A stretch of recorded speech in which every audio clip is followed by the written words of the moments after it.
started. Welcome, everyone. It's so great to have you here. Thank you to our panelists tonight.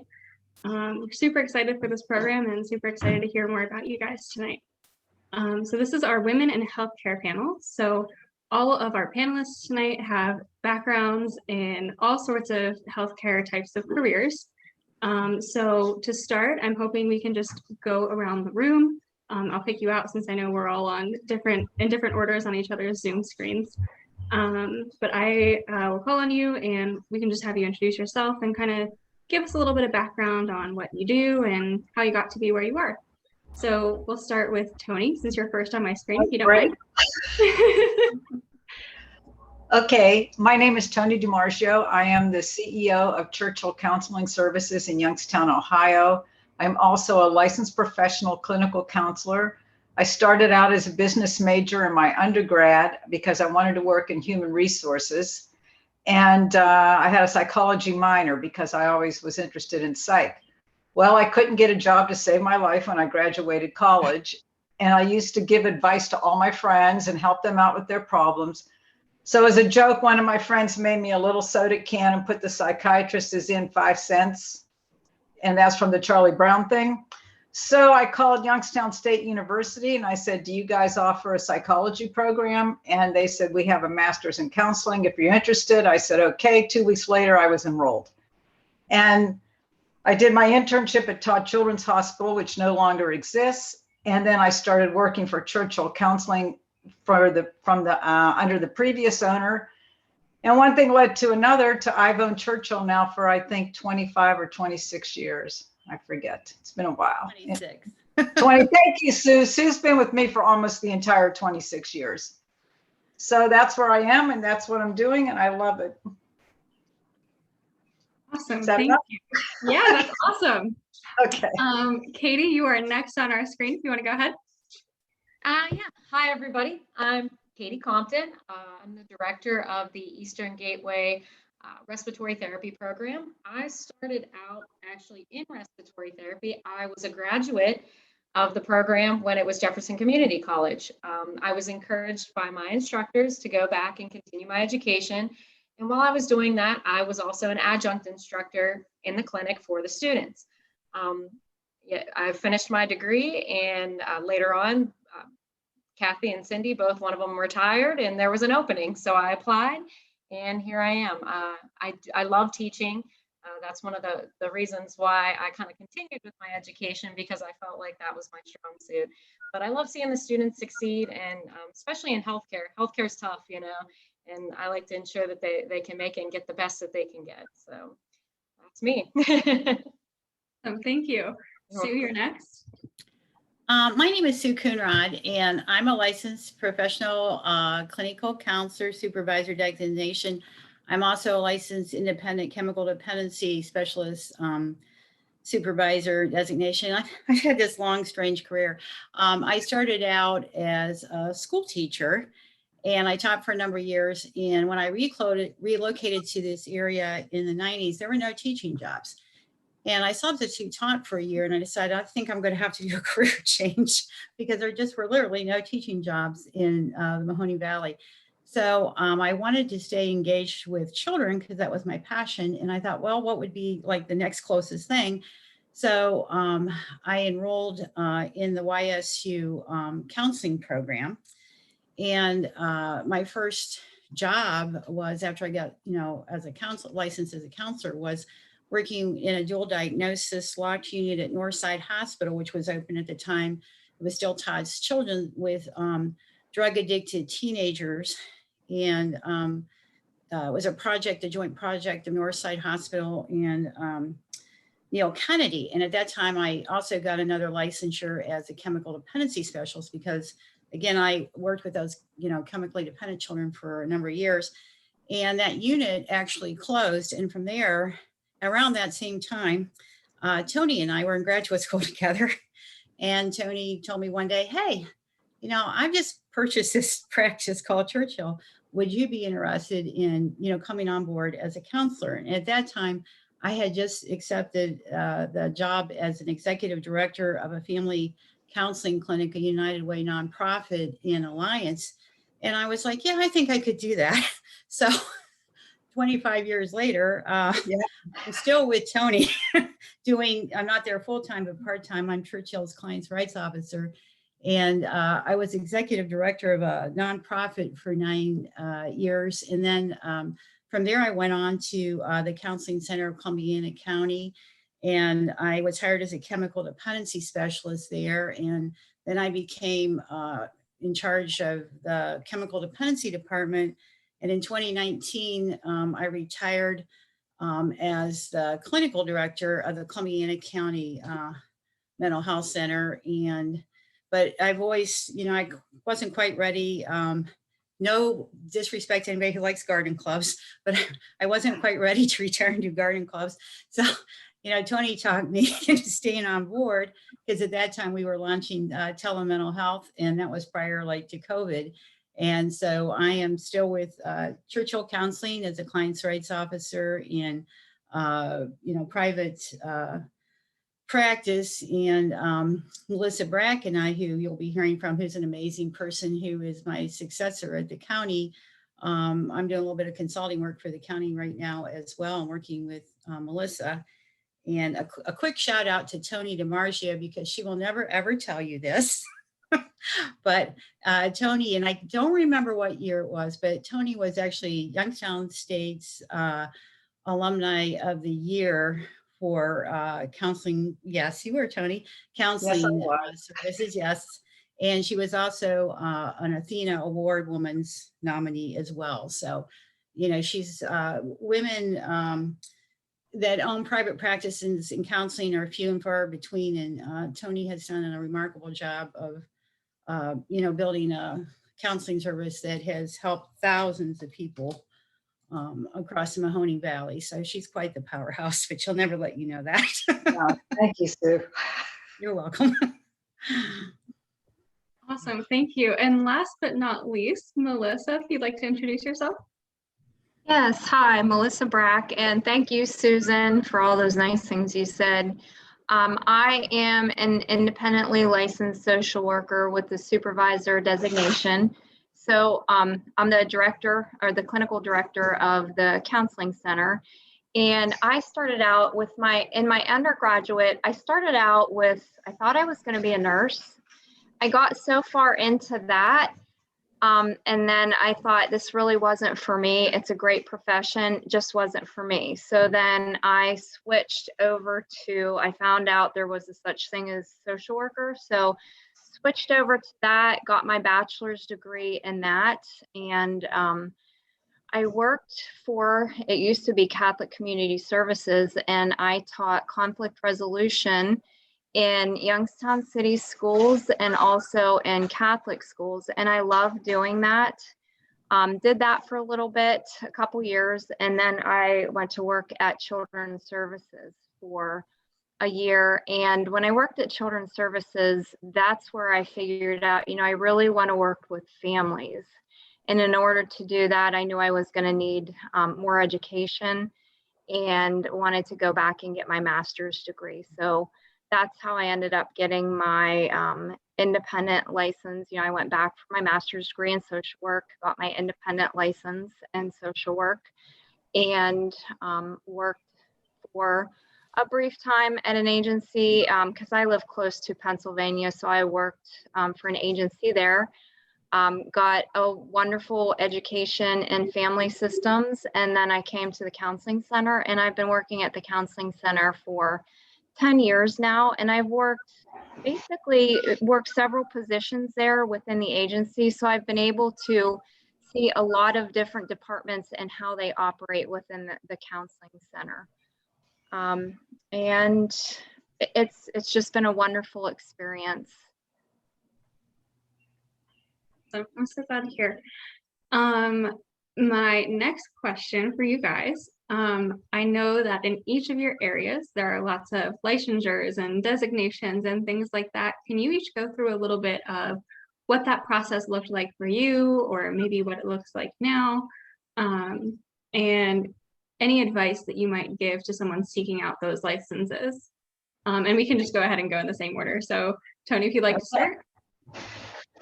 back in the day when I got my my graduate degree.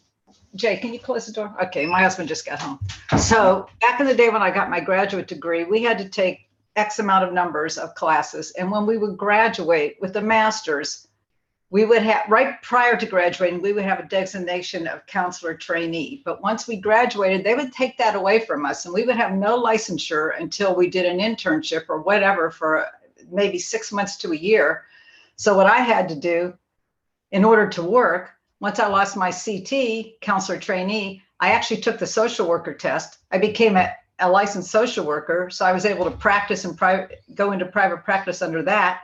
Then I had to take the licensed professional counselor exam, finally got my LPC. So I dropped the LSW, and I'm going to get back to that. And then back in the day, we had to go take 3 more classes or 6 more classes because it was all changed. So I had to go back to after I had my master's, I had to go back, take 3 more classes, and then sit for the LPCC.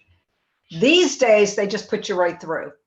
And I hope that they get their LPC when they graduate because we didn't.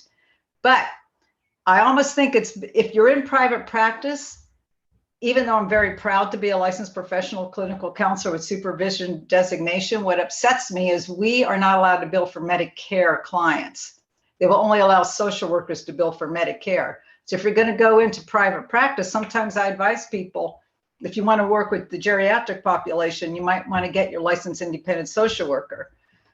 I'm not going to switch now because I believe I was in a really good program and I really believe I learned a lot at Youngstown State. And they were one of the first universities in Ohio, I think, to be KCREP certified.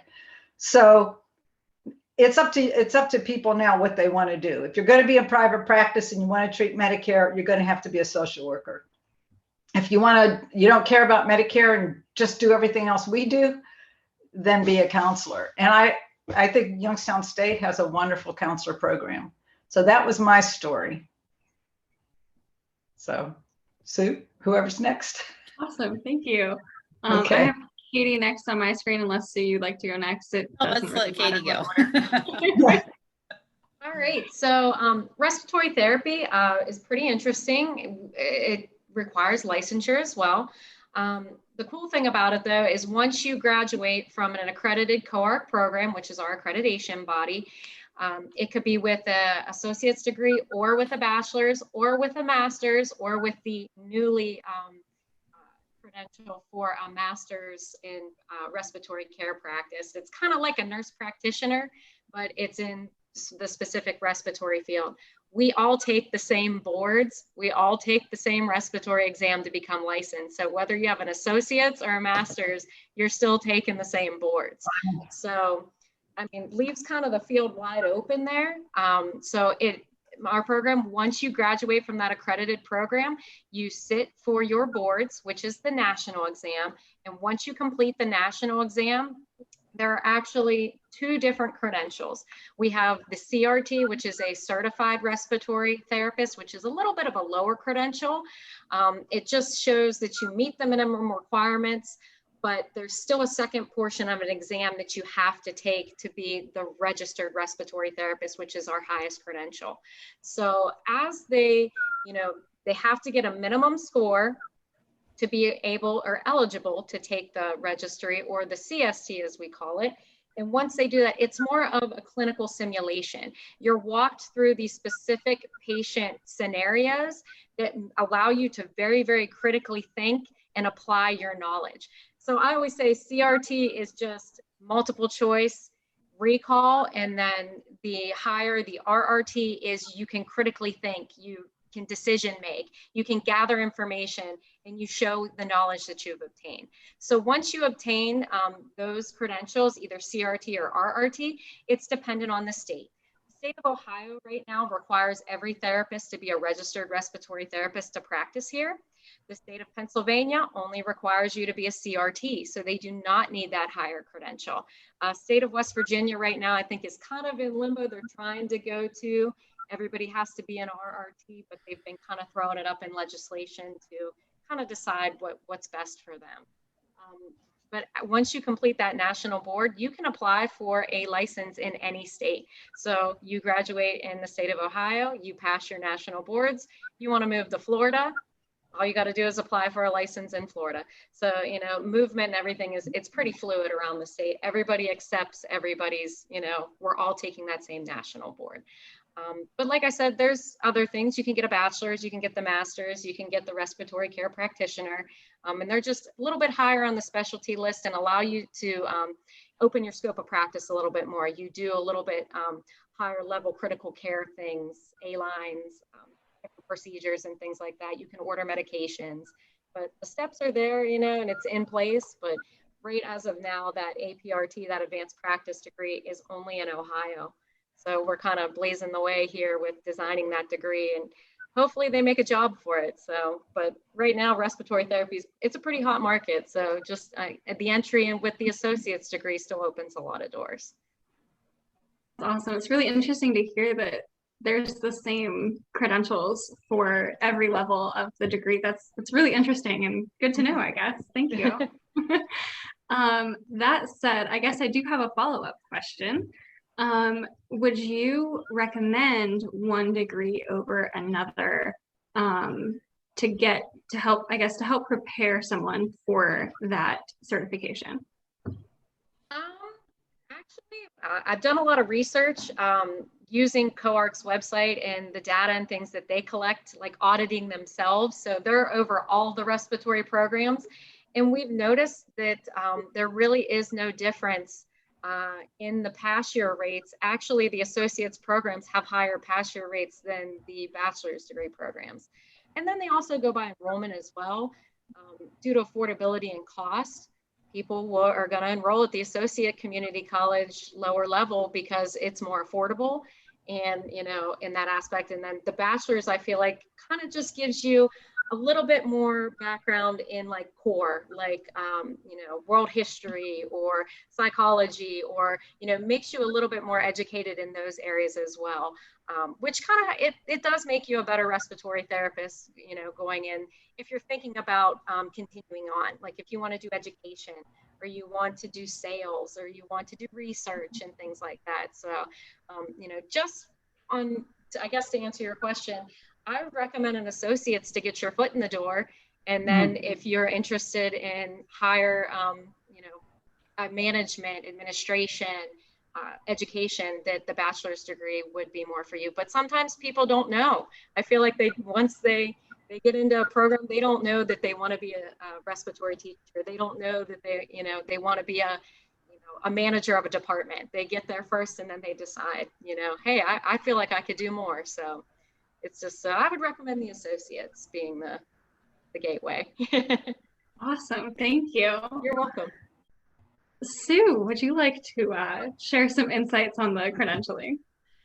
Yes, I won't repeat the clinical counselor credentialing because Toni did a good job of that. But what I will speak to is the chemical dependency credentialing. When you're a licensed professional clinical counselor in Ohio, you know, you're licensed to diagnose and treat chemical dependency disorders as part of that licensure. But in order to be truly considered a specialist, you need to go through the Ohio Chemical Dependency Professionals Board, and that's like a separate track. And again, I sort of fell into that backwards. I did not start my career thinking I was going to be a chemical dependency specialist, but because I did an internship again at a Neil Kennedy project for drug addicted kids at Northside Hospital. You know, that's kind of how I sort of fell in love with the field. And at that time, when we were taking additional training in chemical dependency, and you would take these classes and you would get what was called a certificate. It wasn't a licensure, it was a certificate. And then they converted it to an actual licensure that's, you know, equivalent to, you know, like being a counseling specialist. And to get that, you know, we had to, you know, take, you know, chemically dependent specialty courses. You had to demonstrate that you'd actually, you know, worked in a treatment center, treating, you know, everything from inpatient to outpatient in between. They don't require this part of it anymore, but you had to actually take a written preliminary test. And then we actually had to do sort of like what they used to do with PhD stuff, or I imagine they still do, where we actually had to present a case before a board and make an oral presentation before a board, which would decide if we knew the core elements of our profession. And, chemical dependency specialists have always been in short supply because it's a very demanding, frustrating, quick changing profession. And I think, the whole opiate crisis that this country lived through, we were never in more demand than that. And at the time of the opiate crisis, I was working at the counseling center, and then I became director of the chemical dependency services there. And, we were in the midst of all that, but it's very rewarding work. It's not for everyone. And to keep the licensure, we're required to do 40 hours of continuing education every 2 years. They're very heavy on ethics and supervision and keeping up with the latest technologies, because how we treat chemical dependency now as how we started. I mean, I started back in 1991 as a chemical dependency counselor, and the treatment strategies, the research has totally changed. But I really found it very rewarding. And, I would encourage anybody that has that interest to look into it. Awesome. Thank you. And Melissa, you have anything to add? Well, I think for social workers, now it's pretty similar to counselors. When I graduated, it was different. It's changed. Everything's changed since I graduated. And I graduated, I think it's probably been about 12 years ago. But I didn't, but I was able to take my when I graduated with my master's, I was able to take my independent test as soon as I graduated. And then I would need to get the 2,000 hours of experience in order to have my independent license. Now it's set up different. You have to first get your 2,000 hours, and then you're able to take your test, and then you can get, there's a few more things that you have to do. I think fingerprinting, there might be something else, and then you can receive your license. Social work in Ohio is a little bit different because you can get your LSW, as I believe Toni, she mentioned a little, you can get your LSW, and then you do have a license. PA, Katie mentioned a little bit about the difference between states. PA is different. PA does not recognize the LSW. So if you're working in PA, they won't recognize that. They do something a little bit different, and it's been so long since I had it, I don't even remember what it is. But in Ohio, you can get your LSW. You at least have that license once, and then you can, while you're working and getting your hours for your independent license, you're working on obtaining that for your independent license. It's a lot of time and hours, but definitely worth it. Awesome. And Can I add something? You sure can. Okay. Katie had mentioned being able to cross state lines with the respiratory therapist license. In Ohio, we cannot do that. I also go to Florida for the winter, and I looked into getting a license in Florida, and I would have to take another test and jump through a whole lot of hoops in order to be recognized. And one of our therapists decided she was going to move, and I can't remember if it was North Carolina or South Carolina, but one of the Carolinas. And when she moved and went through all those hoops, she's an LPCCS here. They only allowed her to be an LPC in the Carolinas. So it is different. We can't just simply cross state lines and say, hey, I'm a counselor, and then move somewhere and still be a counselor. So if somebody's planning to move out of state, I would say check into all of their rules first before you decide what track to take. That's all. Yeah, that's great advice. And for anyone on this call who may be like me, and before my mom started working at the counseling center, I had no idea what any of that stuff meant.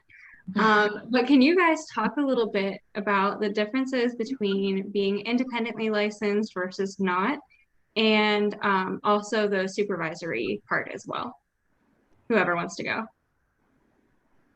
The difference to being independently licensed is we could work on our own.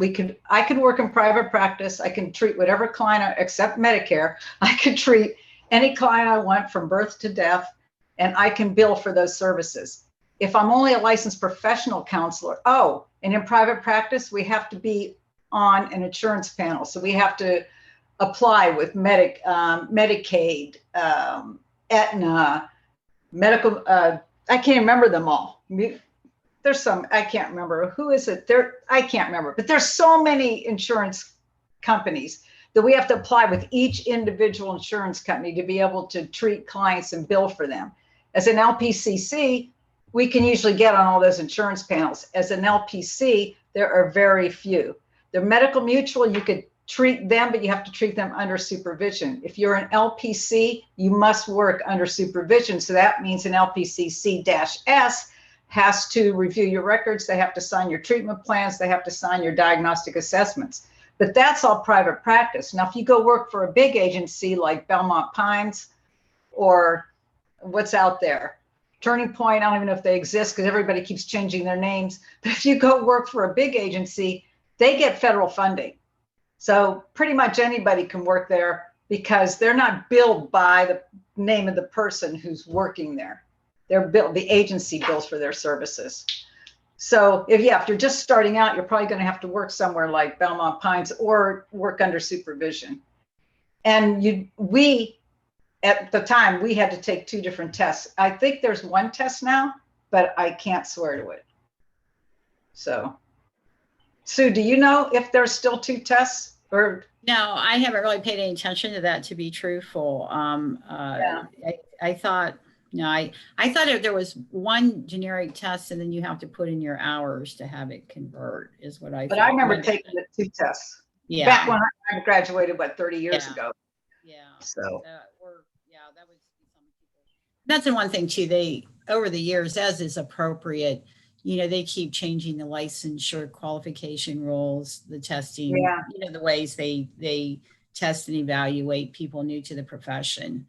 Now, the chemical dependency licensure, unlike the LPCCs, even though we have reciprocity with some LPCCs, you could get licensed in Florida, you could get licensed in Texas and all that. It's just the thing of applying for that license there.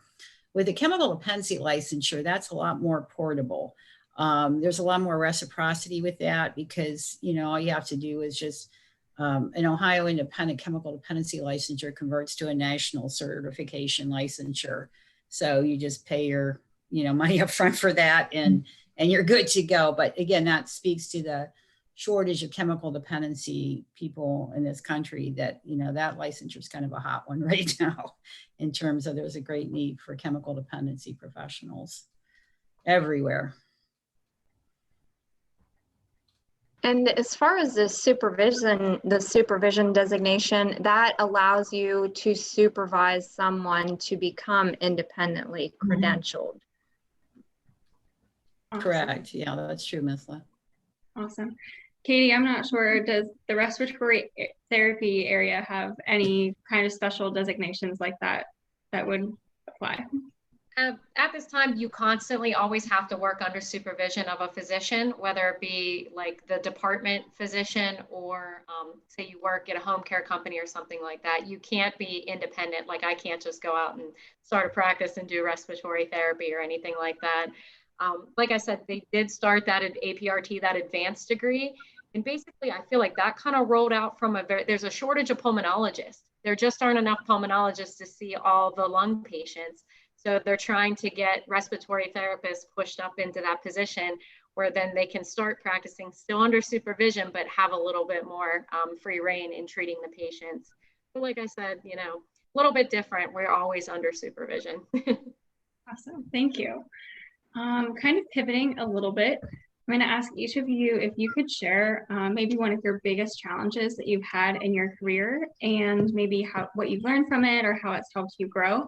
And I'm thinking this one, we can go in reverse order or any order. I guess it doesn't really matter, but Melissa, you looks like you were thinking, which is why I say we can go in any order. But if you'd like to go first, you're welcome to, otherwise.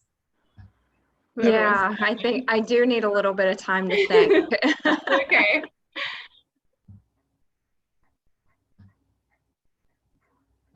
Sue, would you like to start us off on this question? I kind of have a funny story, if that's appropriate. That's fine. I think, you know what you know. And when I was young and I started out as an elementary school teacher, and that was what I thought I would always, be doing. And schools are always there forever, are they not? And so when I had to relocate to this area and, kind of restart my life all over again, because teaching was always my passion, and I liked working with kids. What am I going to do? It's still within this field that's not going to be teaching. And I settled upon counseling. That when I accepted that first job, and it was called Adolescent Recovery Services at Northside Hospital, which was a joint project again with Neil Kennedy, which is the oldest freestanding chemical dependency clinic in the United States. It was actually the first one. Betty Ford was modeled on it. So, you're thinking, okay, I got hired by Neil Kennedy. I'm at a hospital. That's really super stable, And during my internship, I got hired by the hospital. They liked me. And that was another big wow. And I'm working with kids and I'm at this hospital that's been there forever. And, all's good. And there's always you always hear rumors of money issues or competition between wings and all this kind of stuff. And at any rate, one day I shared an office with another therapist. And one day I'm sitting at my desk. This was after 3 years of working there. And I thought I'd found my forever place. Like it was going to be like school, I'm going to be there and have this career path. And I'm sitting at my desk and the maintenance man comes in and he starts measuring my desk and he's measuring my coworker's desk. And we said, what are you doing? They said, well, didn't you know this unit's closing in a week and we're going to need your desk somewhere else. And that was how we found out that our whole department was being wiped out in a week. And even Neil Kennedy didn't know. And there was some money competition issues going on between that and their typical mental health wing. And they thought that they could just the hospitals just thought they could take it all over and not have to share the profits with Neil Kennedy. So, here I am, basically got fired because sitting at my desk having it measured. Okay. And then I'm thinking to myself, okay, now what am I going to do? I thought this was going to be my path forward.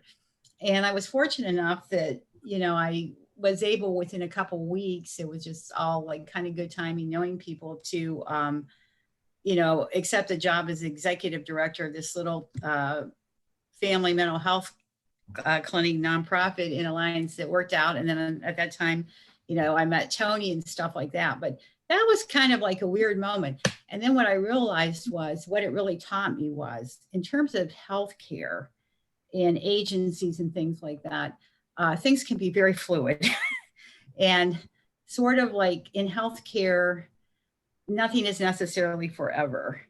And then when I became director of the nonprofit, which was the United Way project, because I was actually in charge of when you're the executive director, the dollars and cents, they go in and out of a nonprofit and then, on. And then eventually being clinical director at the county in Columbiana County, and that's, as Melissa well knows, is all about not only delivering services, but keeping the lights on. That there's just a lot of things can go bad really fast in healthcare. And you have to be able to think not only how do you, obviously our number one job is to serve the people that entrust their lives to us, but how do you react quickly to financial changes in fortune? How do you keep the lights on? How do you keep your people? And I see some of these other healthcare people nodding, like I'm sure it's the same in respiratory, that it's just kind of I laugh at how naive I was, I just kind of thought, oh, I'll be at the hospital forever. Well, it's kind of not the way it worked out, but it's been a great ride. It's been a great path forward. I can't complain, but that's kind of the reality of life in healthcare. Yeah, I think transitions have been my biggest challenge. When I transition into a new position, that's been a huge challenge. But I think the biggest challenge in my career so far, as I thought about it for a few minutes and listened to Susan talk, is when I transitioned back into college to get my master's degree, I had 4 little children. So I had to figure out, and I worked 2 part-time jobs. So how am I going to get my master's degree, make it through that, take care of my children, and also work? So I thought, but I had an end in sight. I had a goal, and I had support. So I just had to get everything in place so that it would happen and I could make it happen. And I also thought, if I can make it through this, I can make it through anything. Absolutely. That's a great story. I have a friend who has been in a very similar situation, deciding to go back to college to finish her bachelor's degree after having 2 kids. And I've seen how challenging that can be. So mad props to you for that. Definitely a challenge. Thanks for sharing. Toni or Katie? I think what I'm hearing that a lot of us have in common is we all have a resiliency, that if something smacks us down, we figure out and we ask ourselves, what am I going to do next? And that happened to me when I graduated my master's, and I went to work for a private practice. Things weren't so great there. When I did my internship on Todd Children's Hospital, I wanted to stay there, but they didn't keep me on. So then I went to private practice. Well, I didn't like the person I was working for. So then I found another agency and I was working there. Well, then he was about to lose the agency, and that's when I bought Churchill Counseling. And then we had issues with Medicaid, which I'm not going to go into all of that, but Sue knows that whole story. And it's always like, okay, where are we going to get enough money? And so then I decided, well, let's get CARF certified. Well, then that costs about $10,000 a year. And it's like, okay, now how are we going to come up with another $10,000 that we didn't budget for? And it's always, how am I going to make this work? How am I going to make this work? And somehow we make it work. And I'm hearing from everybody here that when we had to take care of ourselves, when we had to make a change, whatever it was, we were all able to do that. So I think part of our personalities of women in business, women in healthcare, is that we are resilient people. So maybe that's the secret. I don't know. Absolutely. That's actually kind of something that we chatted about last week. Last week was specifically our women in nonprofits sector. And I know a couple of you are also familiar with the nonprofit area. But yeah, that was a common theme there too. And I do think that that's really important to note. Katie, would you like to share your challenge? Sure. As I was an adjunct instructor, they talked me back into continuing my education to maybe someday, hopefully take over one of the lead positions. I was just finishing up my degree, and they decided they were going to close the program and not have it anymore. So I was like, okay, so now I have this degree, and what am I going to do? So I was fully preparing myself, to go into public health or some other field. And then all of a sudden, like the light at the end of the tunnel opened up, and they decided to reopen the program. So basically, there was about a 2-year span of a lot of turmoil and a lot of not the right paperwork was kept. Things weren't done because they just believed the program was going to close. So I started in kind of picking up some pieces of a broken item and trying to put them all back together.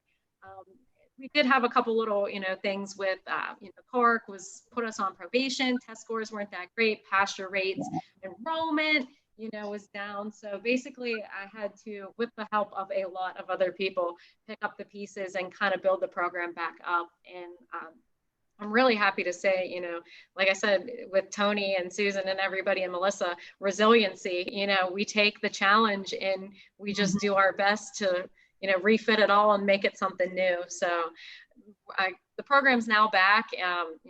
Enrollment's great. We've done a lot with, marketing and things like that.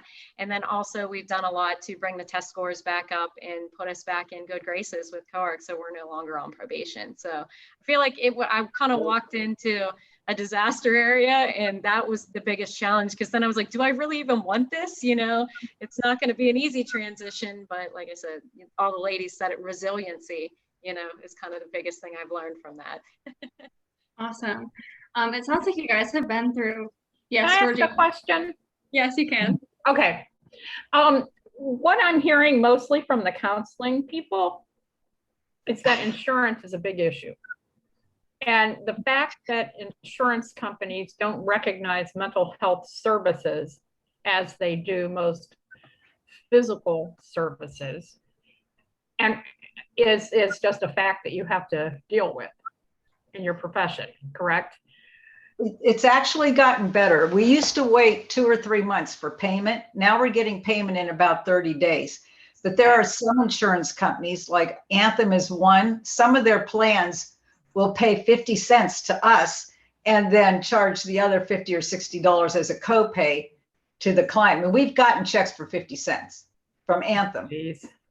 And Wow. but I'm saying it's getting better. It's actually getting better. Back in the day, to get on an insurance panel, you'd have to give your firstborn child to the insurance company for them to allow you to even be credentialed with them. Now, because I'm CARF certified and I have an agency, anybody who works for me, I could get them on an insurance panel. I don't know what it's like for somebody on their own. I don't know how people on their own, if they can get on the insurance panels. And I mean, that's something we have to do. And as I said, it's getting a lot better. They're starting to pay. Medicaid, surprisingly, pays us a good amount. They're a good payer, and they are paying now in less than a month. And I remember back in the day, we'd wait 3 months, sometimes 6 months for a check. Yeah. Now we get them, they just keep coming in. So it is getting better, except for Medicare, which I keep going back to. They aggravate me. Mhm. So, but getting on the panels, it does take a while. And If mental you're health all by parity yourself. is like more equal now to physical health care because there's been federal laws passed. to Yes. make mental health equal to, we're not considered a separate thing anymore. They So used it's to getting say, better. right, we used to be allowed to see somebody 6 times. And after we saw them 6 times, we'd have to call a case manager and get approval for another 6 times. And sometimes I'd be on the phone for an hour and a half trying to get 6 more sessions. That's crazy. We don't have to do that anymore. There are very few insurance companies that will limit you to 6 sessions. So it is getting better. That's encouraging. That's good. Yes. That's what I think. We just finally were able to start billing patients for tobacco cessation because they didn't believe that that was actual respiratory therapy. Like, I'm like, well, if we come in and counsel somebody on ways to quit smoking for 30, 40 minutes that are actually approved by like the gold standard COPD and things like that, we should be able to be paid for it.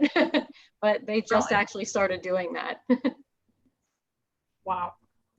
Kind of going off of that, because I know I've heard my mom talk about this a little bit from the counseling center.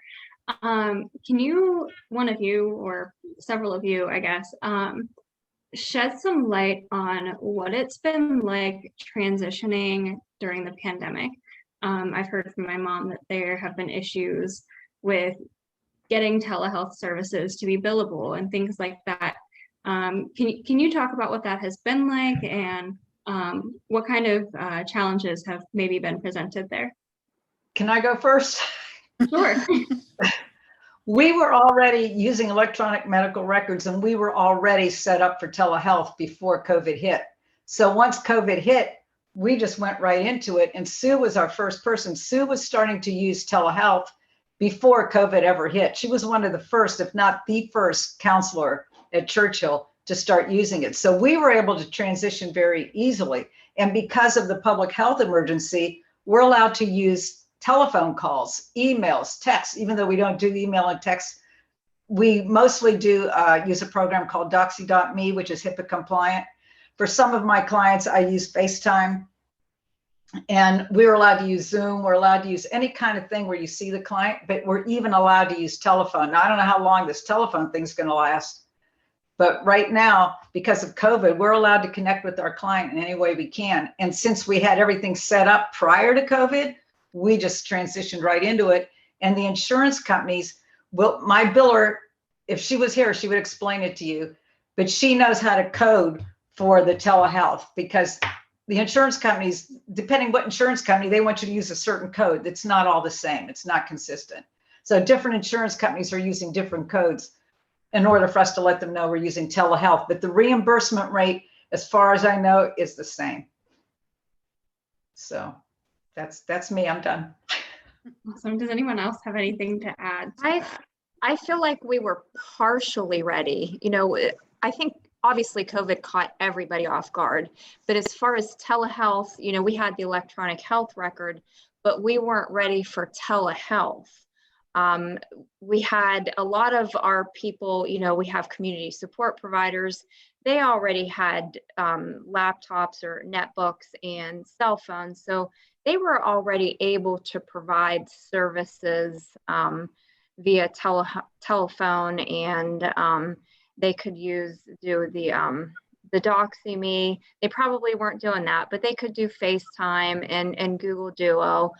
Billing probably had some transition issues because of the coding. So I'm sure they had to work through that. I wasn't director at that time, so I didn't know a lot of the behind the scenes. I only knew adult community support. It wasn't that big of a transition for my department at that time. But there's been ongoing transition for the last, I don't even know how long it's been. It's probably been 18 months. It seems like it's been almost daily. Something has changed almost daily. We've been inundated with change, and we are resilient, and we're making the best of it. But we can only take so much. You know, our providers are just getting overwhelmed with change, and hopefully it slows down at some point, because we were just hit with more change on Monday, and you know, and big changes, because now we can no longer our paperwork, our intake paperwork has to be signed, and we weren't prepared for that because we don't have a HIPAA compliant platform that we can have clients sign that paperwork over that platform. Now we are in the process of moving towards that, and we will have that in the future, in the near future, but we just weren't quite ready to go to that yet. So that created a lot more little changes in this process. But we're figuring it out. What was the question, Toni, you came up with a few minutes ago? How can we make this work? That's what we've been doing the last 2 days. How can we make this work? Awesome. Sue, anything to add on that? No, I think that both of those women said it very well. And you know, I think that at the end of the day, we always seem to find the answers. Again, it goes back to the resiliency.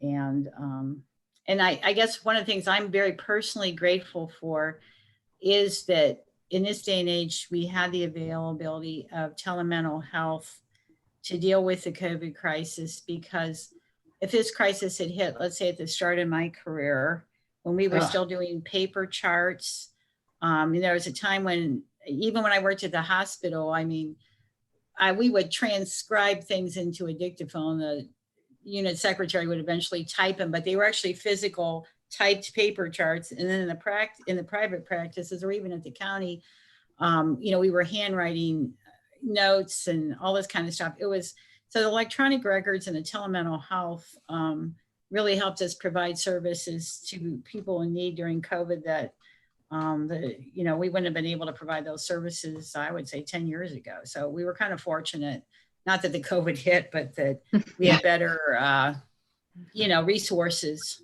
to deal with something of that nature. Absolutely. And Katie, I'm sure your area is a whole lot different, dealing with respiratory therapy in the middle of a pandemic.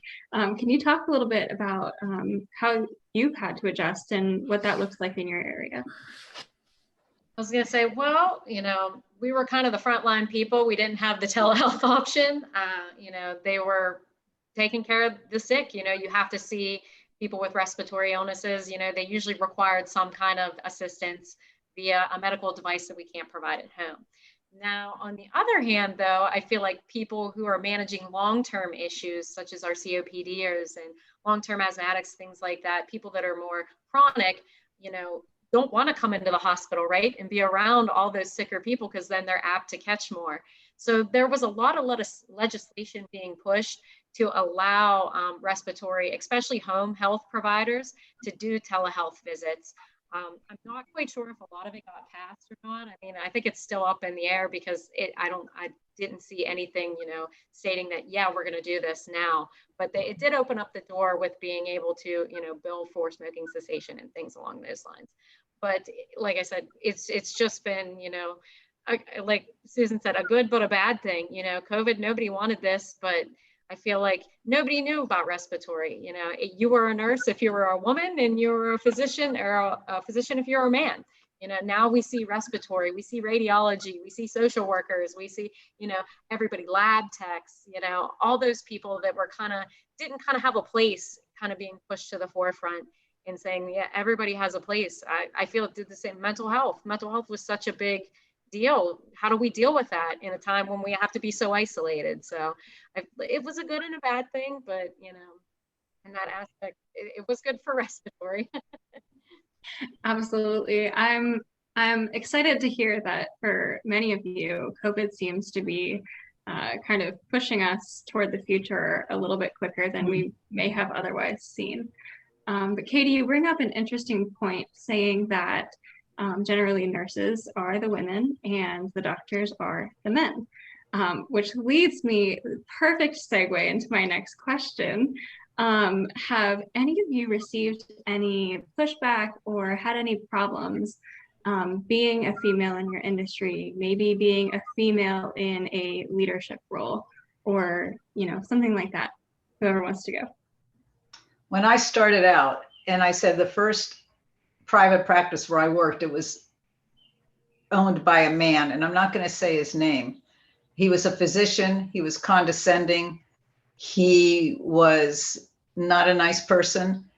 And I felt like he looked down on me. And so I don't know if it was because of him. He was a man. He is a man, and I am a woman, or because I was a new person, or if that's just his personality. He's like that with everybody. But I just said, I know who I am. I know what I'm capable of. And I left. And went to another agency. Now, since I've been in a leadership role, I haven't encountered any issues at all. Maybe it's because of me, because I just like everybody and I say what I got to say. And I think I'm self-confident. Well, that's not even right. I am self-confident. So, but I haven't really encountered any issues being a woman because of my sex. No, I haven't. Awesome. Thanks for sharing. Does anyone else have anything? Well, I want to say, like, I've experienced that type of situation, Miss Toni, that you have, but I work for a disability company, and my supervisor, she, I don't know what it is, and I don't discriminate, but she never liked me since I've been there. And she's like in my mom's age group, but she's not really that smart when it comes to technology, when it comes to Medicare and, learning about the tablets and stuff. Like, she asked me a question today about healthcare, and I'm like, well, let's just put it like this. I don't like her. So I'm just going to be honest. I don't like her. Don't like her, because it's like, I don't know what it is about certain things or people. It's like, she doesn't like when you know more than her. And it's like when you try to teach her something, she's more of like the controlling and the possessive type. So my question is that, when it comes to learning, it's just like things that I'm doing now with you guys. This school, EGCC, is the first school that's very active where I'm from, because I don't get that much participation. But with my supervisor, it's like, when it comes to learn about healthcare, technology in the hospitals and stuff, she doesn't know anything. So my question is, how can I get a person like that to learn? Well, I mean, it doesn't really matter if she learns from me or not, because I'm not helping her. So my question is, how can we learn to tell women like healthcare is important, because a lot of women don't take their health serious. It sounds like she has an issue. And so I would say, don't make it your issue. If she asks you a question, answer the question in as polite a way as you can. Try to explain it as easily as you can. I'm older, and I I'm learning about technology. I think I'm pretty well, but I love to learn about technology. I mean, I ask for help. I don't have a problem doing that. I was resistant to getting electronic medical records, but well, I'll tell you, it's my son. So my son is the manager at Churchill, and he's the one who pushed for the electronic medical records. He's the one who taught everybody how to use Doxy.me. I mean, he's spearheaded all of this, and I'm thankful for that. So your supervisor sounds like she's stuck in her ways, and she just doesn't want to hear it. So if she does ask you a question, be as polite as you can, answer the question, and let her issues be her issues. Don't make her issues your issues. Right. Yeah, because she's very rude. And when it comes to learning, oh, well, forget it. She doesn't want to learn anything. And really, I don't waste my time because, her issues are her issues. Like you said, they're not Right. mine, because growing up, I've always been the tech savvy of my family. Like I help my mom with her schoolwork. She's in the next room doing her schoolwork now, but I help because I like to help, except her. I don't help her. But with my supervisor, she's a bully pretty much. She was rude to me today, because it was a document that she didn't read, and I forwarded it off to human resources, because when documents needed to be sent off, they need to be sent off. And she said, well, since you're the project manager, you do it. So she threw the paper at me. So I just left it there on the floor.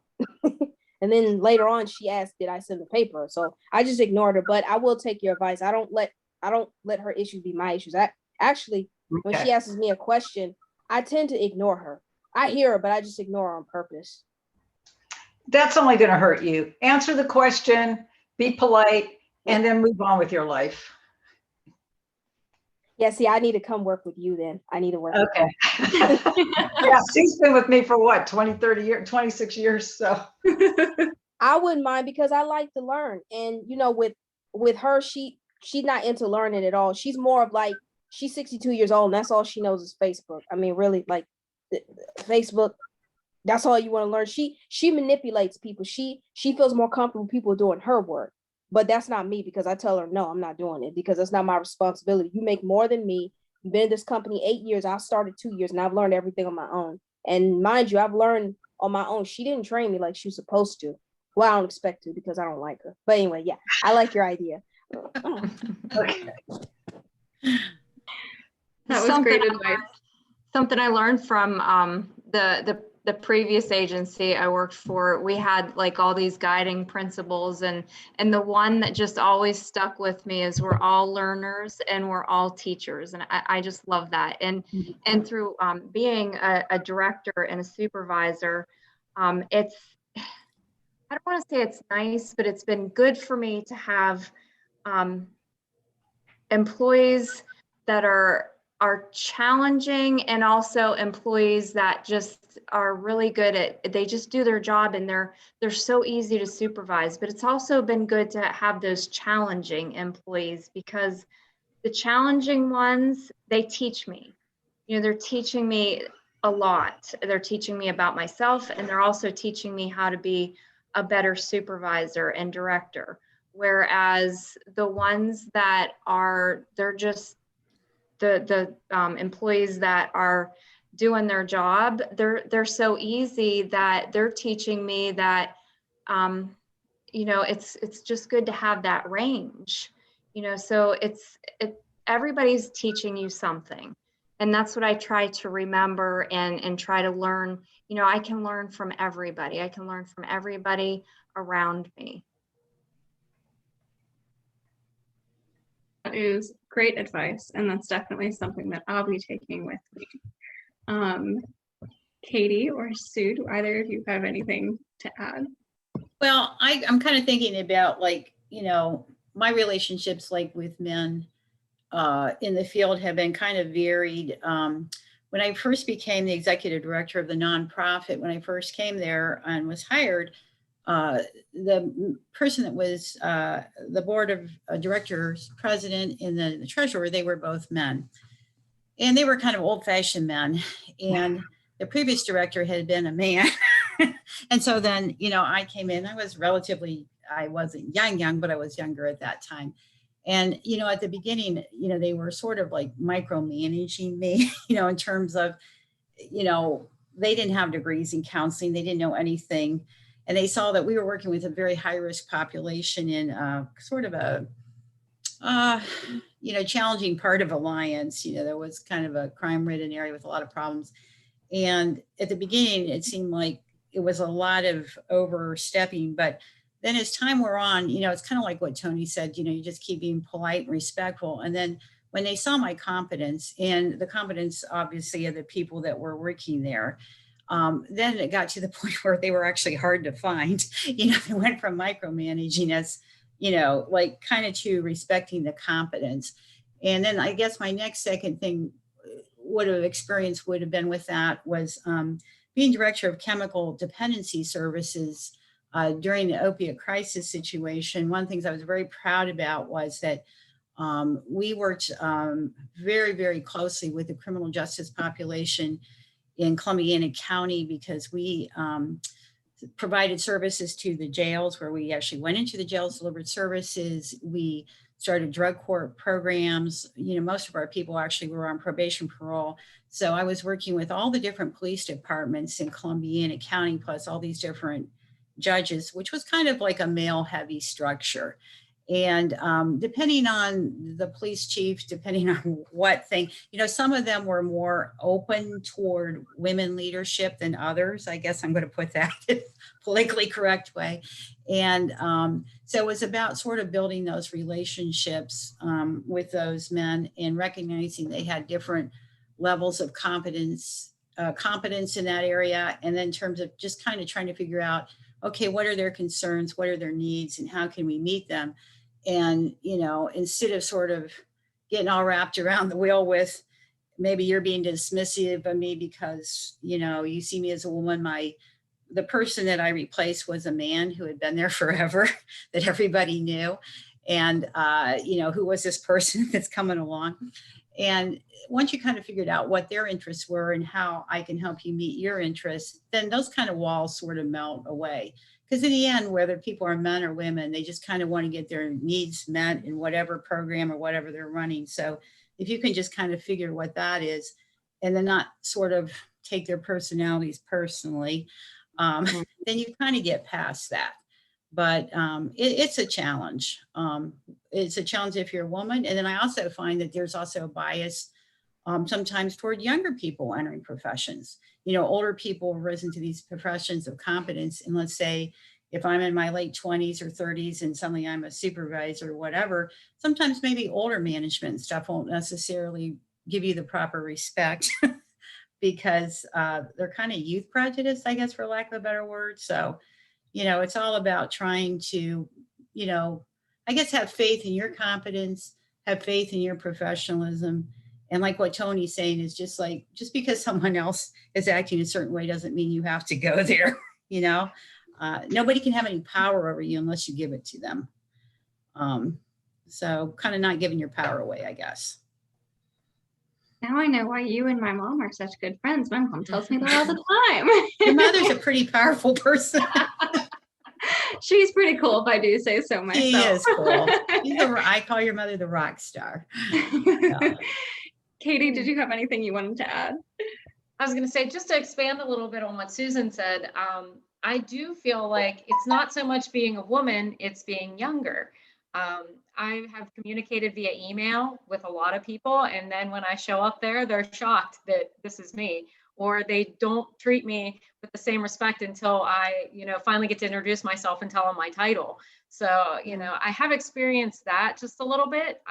But like I said, you know, with Susan, you got to let your confidence do the talking and the walking. You know, it is what it is. If you're confident and you're competent, then it's going to show. And I do experience that every now and then, but, you know, like I said, I feel not so much with the men. I pretty much had good respect from everybody and good rapport, you know, but I feel like it's like that. You can't take everything everybody says. Sometimes you have to take it with a grain of salt. If, you know, every time someone made a comment that upset me, if I took it personally, I wouldn't be here. So it's just like, you just keep on going and, you know, be confident and just, you know, don't get sucked into other people's drama, you know, just like everybody else said, take it with a grain of salt and keep on rolling. Absolutely. I love it.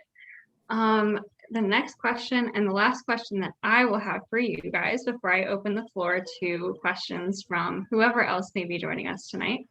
My last question for you guys is, what advice might you have for young women aspiring to be in roles like yours?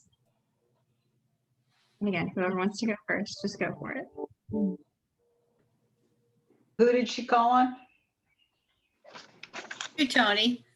Oh, I said, just don't give up. I mean, if you make a plan and you start working on that plan and you're heading in a direction, and then you hit a roadblock, or you decide, is this plan working? And is this something I really want? Then just keep going forward. Or you might say, you know what, like Melissa said, she realized she didn't want to do the first thing, and I can't remember what it was that she started. Oh, she didn't want to be a nurse. So she made a new plan. So don't be afraid to change your mind, because there's no rule that says by the time you're 37, you must be in a career. You must stick with that career the rest of your life. You want to have 3 or 4 different careers, go just do what makes you happy and do what feels right. So that's my advice. Oh, as long as it's within the law. Okay. Yeah. And don't be afraid to take risks. You know, Right.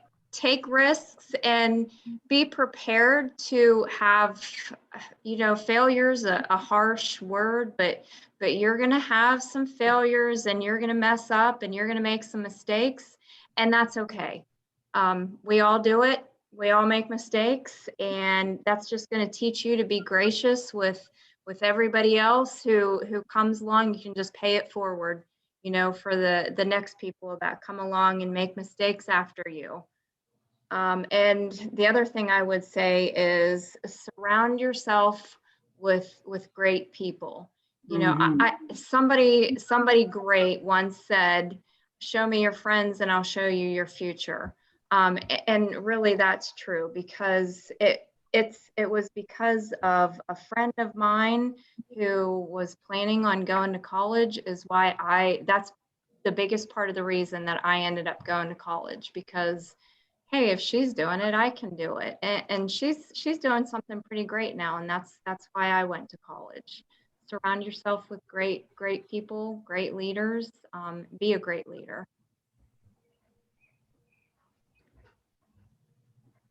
Awesome. I love it. Katie or Sue, do either of you have anything to add? Well, they both said it really well, but I would say, you know, don't be afraid to take a risk. And my joke is, don't be afraid to jump in a different line, because sometimes that can make all the difference. When I first came back to town, I was widowed. I would move back to my hometown. I was widowed. I had a little kid. I knew I had to, you know, I had to do something. So I had, after not being able to, you know, find a teaching job, my profession, because I had so many years, and it was like, I was like priced out basically, because, you know, what you had to pay a teacher with so many things according to union rules, that I decided, I had 2 sisters that both had MBAs. And they said, you know what, teachers make good business people. We think you should go to MBA school. So I like, okay, I think I could do that. I'll give that a try. So I enrolled myself into the Youngstown Williams School of Business, and got in the first year of the MBA program. And I cannot tell you of anything I've hated anything more than that MBA program. I was doing okay academically, but I hated every single minute of it. And I can remember one of my sisters saying to me, like, because I was always kvetching how much I hated this program. She said, well, why are you doing this? If you hate this, why are you doing this? And, you know, I got real snappy with, because I'm a widow, I have to make a living. I have a kid, I'm going to have to do something here. And so at that point in time, when I went back to do my second year of MBA school, there was no online enrollment. You actually had to stand in physical lines to register for your classes. So I'm standing in this long line to register for classes. And I get up there and I present my paperwork to this sweet little girl. And she looks at it and she says, oh, you're missing a professor's signature. You're going to have to walk across campus and get this and come back. And suddenly just everything clicked, like I'm in the wrong line. I hate this. So I just told her, no, I'm not going to do this. And she looked at me like I lost my mind. And she said, no, you don't understand. It's okay. You just have to walk across, the campus and get the signature. And I said, no, I'm not going to do this. I'm done. And I walked out. And, that's where I dropped out of MBA school, just because I didn't want to walk across campus. And then I thought to myself, okay, great, genius, you finished your MBA school. What are you going to do next? So I picked up this catalog and I thought, okay, what is more me? Where I could work with kids or something.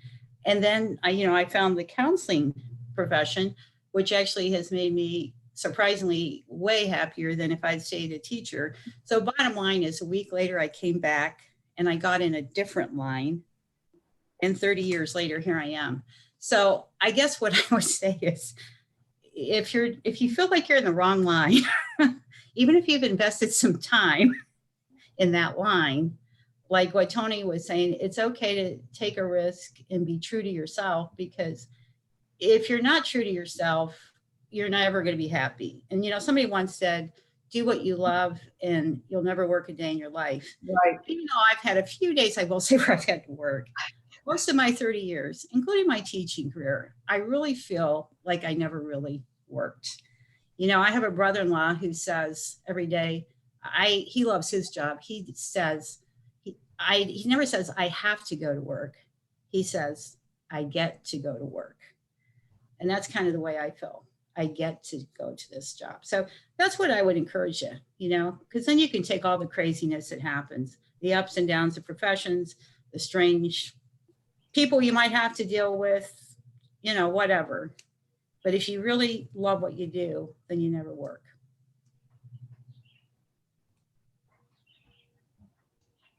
I was going to say, well, something I can add to that, I guess my best pieces of advice, the map is not the same for everybody.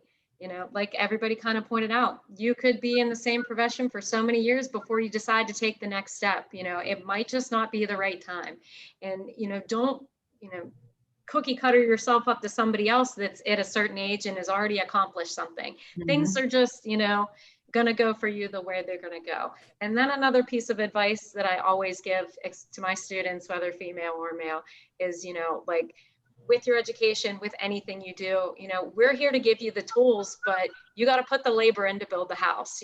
I will help get you there and I will do it, but I got to see work on your end. So don't feel like it's ever going to just be handed to you.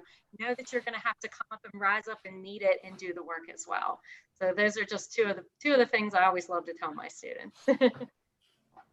Awesome. You guys had some great advice.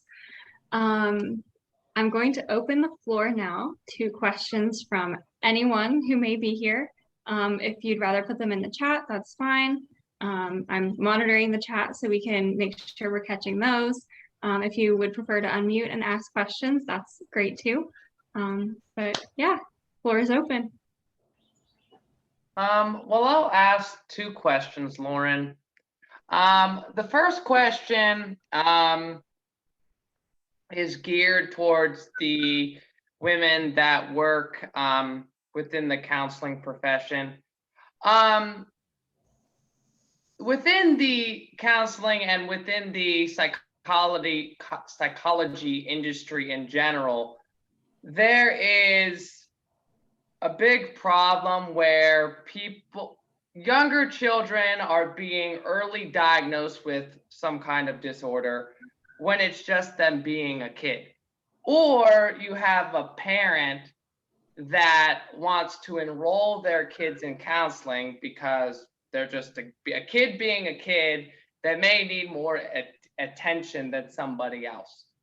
So as a leader within that realm, how do you try to counteract that issue that's going on in today's society? Sue, do you want to take this or do you want me to take it? I'll let you go for that one if you want. All right. And I do see that often where a parent will think that the child is the problem and the parent will bring the child in. So we do a thorough diagnostic evaluation on the child. But whenever we're working with somebody under 18, we involve the family, and they have to be there for the first session, absolutely have to be. And if, depending on the age of the child, we will have the parents and the family in more often. And so oftentimes I will tell the parents, I will suggest family counseling, and then I work with the parents and ask them questions in such a way so that they realize that maybe the child's not the problem after all. Maybe it's the family dynamics. And I don't come right out and say, you know, you're a terrible parent, but I help them to understand that there's more going on here than them expecting, you know, Johnny to be a little angel.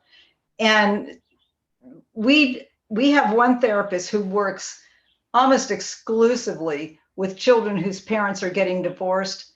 That's a whole other field, because the parents so often use their children as pawns in the divorce.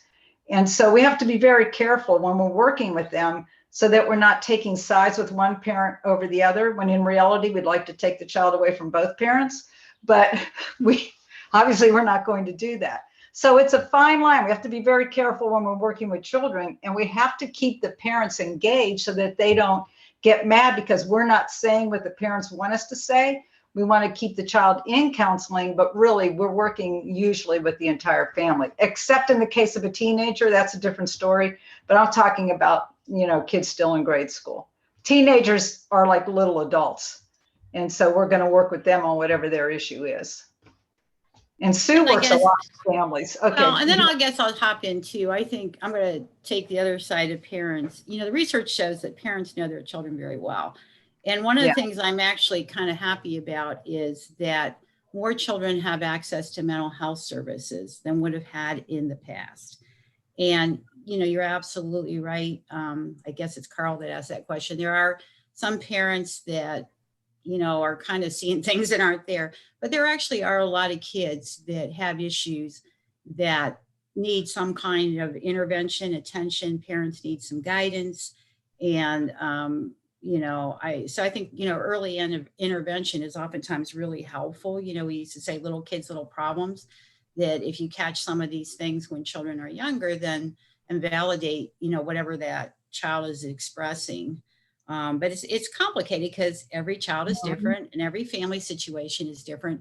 So the best way to, you know, avoid like kind of making a big mistake is what Tony's saying, is to provide a very, very thorough assessment, and, you know, make sure that everything's being looked at, not only the child, but the environment, you know, the parenting skills.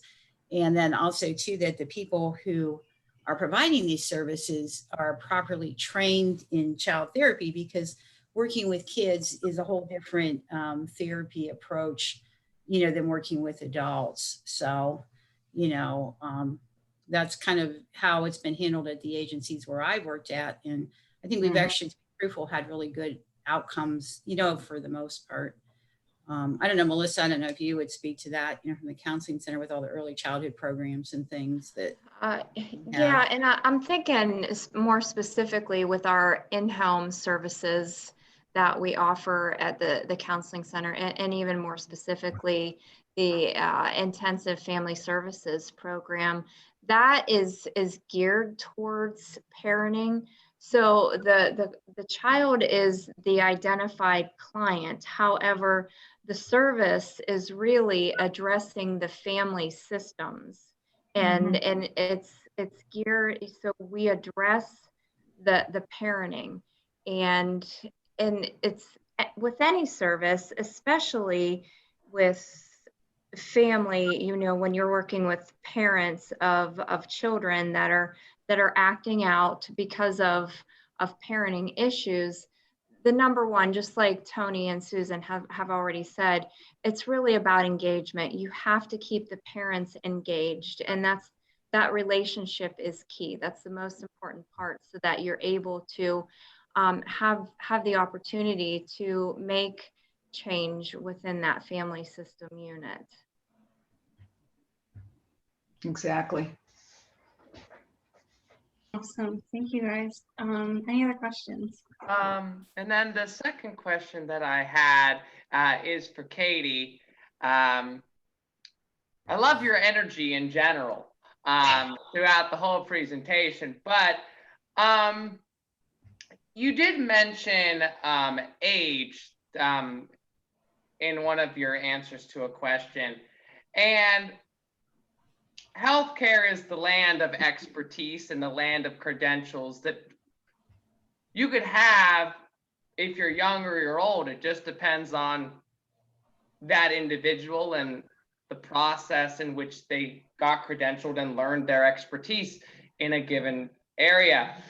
So what is your advice for somebody who is highly credentialed and has very solid expertise and experience within their healthcare profession, but they're younger? How does someone counteract that, especially if they're in a leadership role, and getting people to recognize who they are and what they know, regardless of their age? I guess the good piece of advice that I kind of give to my students, because the step to getting to that role, right, is starting out a little bit below.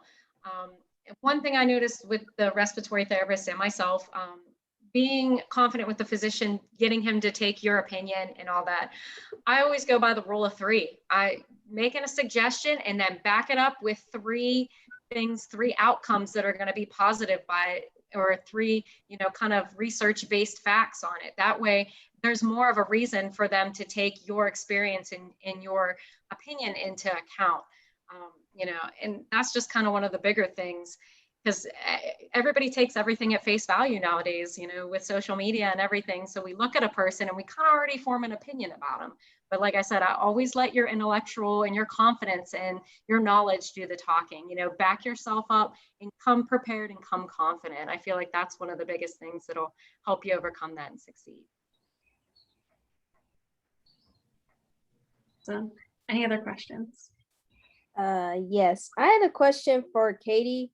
I like your one question that really stuck out to me is that and I struggle with this too, but as for most, I'm not really in a supervisor or director's role. So my question for you is that how can you explain to other people that just because that for people like you and myself, like just because we're younger, how can we let the older like people that are above us, like management wise, respect us, because I do see a lot of times in a lot of jobs where we come in, we have all this knowledge, and we end up superseding our directors, and they're older. And how do we get them to look at us as, just because that we may be young in our field, to look at us as equals and not look at us as a threat? Because sometimes the older generation that's above us,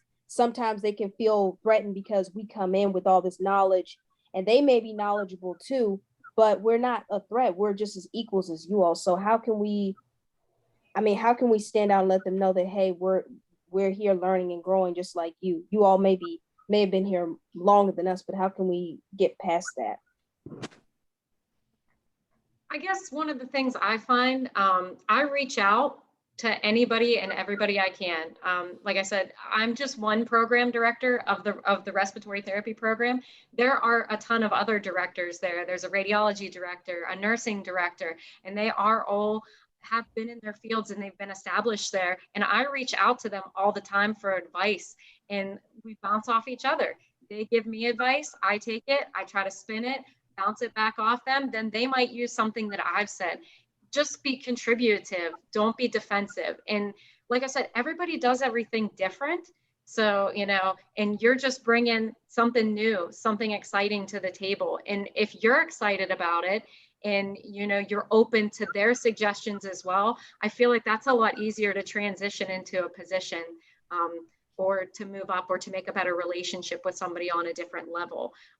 But that's just from my experience. I mean, it might not work everywhere, but I just bounce the ideas off. Take their ideas, take yours, make it better, make something new, and then always give credit where credit's due. I feel like if you get admired for, doing great work on this project, say, well, I had some help from my manager, or whoever, and maybe she'll respect you a little bit more, or build the relationship a little bit better. Okay, thank you.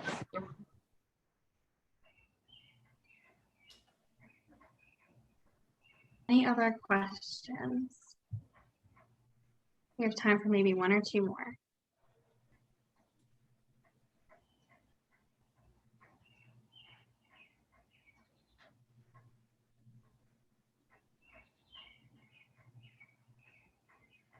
Okay, well, I'll take the silence as we don't have any other questions.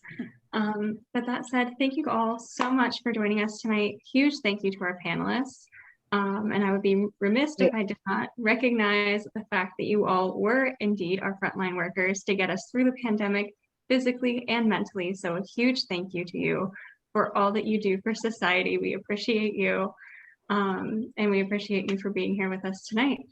But that said, thank you so much. Next week will be Women in Journalism, same time, same place. Amanda Wurst will be our facilitator for that event. But yeah, we hope to see you guys next week. Thank you. Thanks for having us. Thank Thanks you, for having everyone. us, Lauren.